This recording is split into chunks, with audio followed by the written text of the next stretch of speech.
ജിയോ വീട്ടിലെ കണക്ഷൻ എന്ന് പറഞ്ഞാൽ നേരത്തെ ഞാൻ ഗ്രേറ്റ് ഇന്ത്യൻ കിച്ചണിൽ അഭിനയിച്ചിട്ടുണ്ടായിരുന്നു. ആക്ച്വലി ഞങ്ങളിലൂടെ ഒരു സിനിമ ഗ്രൂപ്പുണ്ട്, ചെറിയ ഗ്രൂപ്പാണ്. സിൽമ സിദ്ധാർത്ഥ പറഞ്ഞൊരു ഗ്രൂപ്പുണ്ട്. ആ ഗ്രൂപ്പിൽ എല്ലാവരും സിനിമക്കാരാണ്. സിദ്ധാർത്ഥ ശിവയുടെ സിനിമ 2015 അയൻ ചെയ്തപ്പം ഉണ്ടായ സൗഹൃദത്തിൻ്റെ മുകളിലുണ്ടായ ഗ്രൂപ്പാണ്. സിദ്ധാർത്ഥ തന്നെയാണ് ക്രിയേറ്റ് ചെയ്തിട്ടുണ്ട്. സിദ്ധാർത്ഥൻ്റെ സിനിമകളിൽ അഭിനയിച്ച കുറച്ച് പേര്, അങ്ങനെ ജിയോ ബേബി അതിൻ്റെ അസോസിയേറ്റ് ആയിരുന്നു. അപ്പോൾ അങ്ങനെ സിദ്ധാർത്ഥ ശിവ, മുസ്തഫ, പിന്നെ ഫാൻറ്റം പ്രവീണ്, അങ്ങനെ കുറേ പേരുണ്ട്. ഷൈൻ ചേട്ടൻ, അങ്ങനെ കുറേ പേരുണ്ട് സിനിമയായിട്ട് ബന്ധപ്പെട്ട്. പ്രഭാത്, ഒരുപാട് പേര്, എല്ലാ സിനിമക്കാരുണ്ട്. സുധീഷ് ചേട്ടൻ, നമ്മുടെ നടന്മാരൊക്കെ ഉണ്ട് ആ ഗ്രൂപ്പിൽ.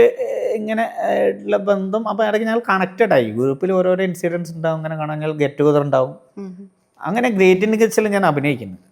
അതിൻ്റെ ഒരു ഭാഗമായിട്ട് സിനിമ ഉണ്ടാവും. ഗ്രേറ്റ് ഇന്ത്യൻ കിച്ചണിൽ അഭിനയിച്ച ശേഷം ജിയോ ബേബി എന്നോട് പറഞ്ഞ കാര്യമാണ്, എൻ്റെ എല്ലാ സിനിമയിലും ചേട്ടൻ ഉണ്ടാവും, ചേട്ടൻ്റെ റിയാക്ഷൻസൊക്കെ കൊള്ളാം, ഒന്നും കളയാനില്ലാതെ പറഞ്ഞിട്ടുള്ളൊരു.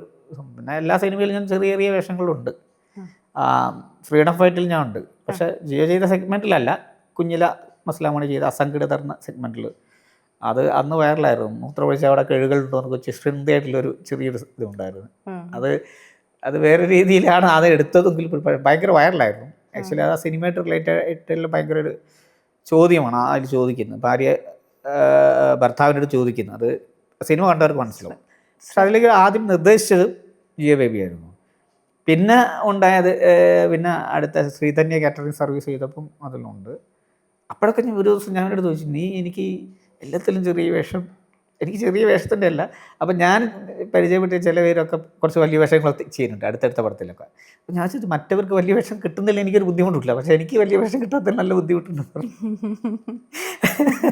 അങ്ങനെയൊക്കെ ഉണ്ടായിട്ടുണ്ട്. പക്ഷെ അപ്പോഴൊക്കെ ജിയോ ഒരു ബോംബ് എനിക്ക് കരുതി വെച്ചിട്ടുണ്ടല്ലോ, എനിക്ക് അറിയില്ലായിരുന്നു. കരുതി വെച്ചത് മാത്രമല്ല, അത് പൂർണ്ണമായും ജിയോയുടെ റിസ്ക് ആയിരുന്നു എന്നെ കേരളത്തിലോട്ട് വെക്കുക എന്നുള്ളത്. അത് പിന്നീട് ഞാൻ മനസ്സിലാക്കി, സിനിമ ഇറങ്ങിയതിന് ശേഷം ഞാൻ മനസ്സിലാക്കി. ജിയോ ചെയ്ത ഏറ്റവും വലിയൊരു ഇതെന്താണെന്ന് വെച്ചാൽ, അത് എൻ്റെ അടുത്ത് പറഞ്ഞിട്ട് ഞാൻ ടെൻസ്ഡ് ആവും. ചേട്ടാ, ഞാൻ അത്രയും പ്രഷർ ഉണ്ടായിട്ടൊക്കെ ഞാൻ ചേട്ടനെ വെക്കുന്നു എന്നൊക്കെ പറഞ്ഞു കഴിഞ്ഞാൽ അത് ഞാൻ ടെൻസ്ഡായിട്ട് എനിക്ക് ചെയ്യാനാവില്ല. ഒരിക്കൽ പോലും അത് എന്നെ അറിയിച്ചിട്ടില്ല.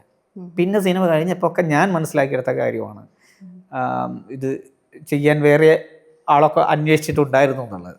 ഞാനിലോട്ട് തന്നെ എത്തിയതും. അപ്പം ജിയോ എടുത്ത റിസ്ക്കാണ് പൂർണ്ണമായും എന്നെ വെക്കുക എന്നുള്ളത്. അത് നന്നാകുക എന്നുള്ളതിൻ്റെ ഒരു കാര്യമാണ്. അത് സിനിമ ചെയ്യുമ്പം ഇതൊന്നും അറിയാതെ തന്നെ എനിക്കിത് ഏറ്റവും മികച്ചതാക്കണമെന്നുള്ള രീതിയിൽ ഞാൻ വർക്ക് ചെയ്തുകൊണ്ടിരുന്നുണ്ട്. അങ്ങനെ കുറേ ഇൻസിഡൻസ് അതിൻ്റെ ഇടയിലൊക്കെ ഉണ്ടായിട്ടുണ്ട്. ഇങ്ങനെ ഇൻ്റർവൽ സീക്വൻസ് ഒക്കെ ചെയ്യുമ്പോൾ അന്ന് ഇപ്പോൾ പുലർച്ചെ ഞാൻ തീരെ ഉറങ്ങിയിട്ടില്ല.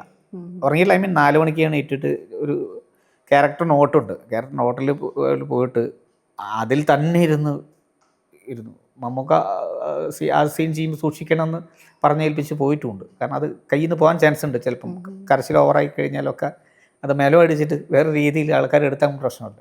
പക്ഷെ പിന്നെ എനിക്ക് ആ സിനിമ ഇറങ്ങിയപ്പം ആ ഇൻ്റർവൽ സീക്വൻസിൻ്റെ പേരിലാണ് ഞാൻ ഏറ്റവും കൂടുതൽ എനിക്ക് അപ്രീസിയേഷൻസ് കിട്ടിയതും. അപ്പോൾ അതിനുവേണ്ടി വർക്ക് ചെയ്തിട്ട് നമ്മൾ വർക്ക് ചെയ്യുന്നതല്ല, സിനിമ ഒരിക്കലും നടൻ്റെ കലയല്ല. അദ്ദേഹത്തിൻ്റെ കല, അഭിനേതാവ് വലിയൊരു ടൂളാണെന്ന് മാത്രമേ ഉള്ളൂ. അപ്പം അത് നമ്മുടെ എല്ലാവരും ഇപ്പോൾ അതിൽ എല്ലാ സ്ഥലത്തും ഞാൻ പറഞ്ഞു, ഇതിൽ ഡയറക്ടർ മാത്രമല്ല, എല്ലാവരും director, cameraman, script writer, editor, പിന്നെ ഞാൻ പറയില്ലേ മുട്ടുസൂചി എടുത്ത് വെച്ചവൻ വരെ എനിക്ക് തന്ന സപ്പോർട്ട്.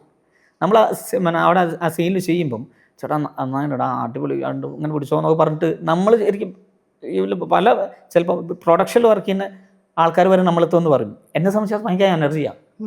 ഒരു സെറ്റ് മൊത്തം നമുക്ക് വേണ്ടി നിൽക്കുക എന്ന് പറയുമ്പോൾ ഭയങ്കര എനർജി. അതൊക്കെ എന്നെ ഒരുപാട് ഹെൽപ്പ് ചെയ്തിട്ടുണ്ട്. അങ്ങനെ പലരും അങ്ങനെയൊക്കെയാണ്. ജിയോൻ്റെ സൗഹൃദം പറഞ്ഞപ്പോൾ ഞാൻ അങ്ങനെ കാട് കയറി പോകും. ഇതുമായിട്ട് പറഞ്ഞാൽ ഒരുപാട് ഇങ്ങനെ പോകും. അതുകൊണ്ടാണ്. പക്ഷേ ആ സിനിമ എനിക്ക് തന്ന ഓർമ്മകൾ ഭയങ്കരമാണ്. ഇപ്പോഴും ഞാൻ അത് ആലോചിക്കുന്നത്. അന്ന് ആ സിനിമ പാക്കപ്പ് ആയ സമയത്ത് 33 കാതൽ ദിനങ്ങൾ എന്ന് പറഞ്ഞിട്ടാണ് എന്നാ സിനിമയുടെ അന്ന് ഫേസ്ബുക്ക് പോസ്റ്റ് വന്ന്. അത് കാതൽ 33 ദിവസം ഷൂട്ട് ചെയ്ത്. അതിൽ എനിക്ക് തോന്നുന്നു 4 ദിവസം അങ്ങനെ ഞാൻ നാട്ടിൽ വന്ന് പോയതല്ലാതെ ബാക്കി എല്ലാ ദിവസവും ഞാൻ സിനിമ സെറ്റിലുണ്ടായിരുന്നു. എനിക്ക് ഷൂട്ടില്ലാത്ത ദിവസവും അവിടെ പോയിരുന്നു. അങ്ങനെ ആ സിനിമ എപ്പോഴും നല്ല ഓർമ്മകൾ തന്നെയാണ്. എപ്പോഴും ജിയോയുടെ ആ സൗഹൃദം ഇപ്പോഴും ഉണ്ട്. പിന്നെ ജിയോയുടെ ക്യാരക്ടർ ചെയ്തവരായിട്ട് എപ്പോഴും ഒരു അടുപ്പാണ്. ജിയോ തന്നെ പറഞ്ഞ് ഞാൻ കേട്ടിട്ടുണ്ട്. ഗ്രേറ്റ് ഇന്ത്യൻ കിച്ചൺ ചെയ്യുന്ന സമയത്ത് ജിയോൻ്റെ ക്യാരക്ടേഴ്സ് ചെയ്ത എല്ലാവരും ആൾക്കാർ അവൻ്റെ ക്യാരക്ടേഴ്സ് എല്ലാവരും. അപ്പം ഇപ്പം നിമിഷ, സുരാജേട്ടൻ അവരൊക്കെ ആ വെയിറ്റിൻ്റെ കിച്ചണിൽ ചെയ്ത സമയത്തുണ്ടായ ഈ ഒരു ബന്ധമൊക്കെ ഇല്ല, അത് ഇപ്പോഴും ഉണ്ടെന്ന് എനിക്ക് തോന്നിയിട്ടില്ല. അത് അപ്പം ജിയോയുടെ മറ്റൊരു ക്യാരക്ടറാണ് ഞാൻ. ആ ഒരു ഇതും വാത്സല്യമൊക്കെ ഇപ്പോഴും എന്നോട് ഉണ്ട് എന്നല്ല. ആക്ച്വലി ഞാൻ ജിയോക്കോട്ട് ഏജ് കൂടുതലാണ്, സുധിയേട്ടാണ് എന്നെ വിളിക്കുക എന്നാൽ പോലും, പക്ഷെ എൻ്റെ മനസ്സുകൊണ്ട് അവൻ ജ്യേഷ്ഠൻ എനിക്ക്.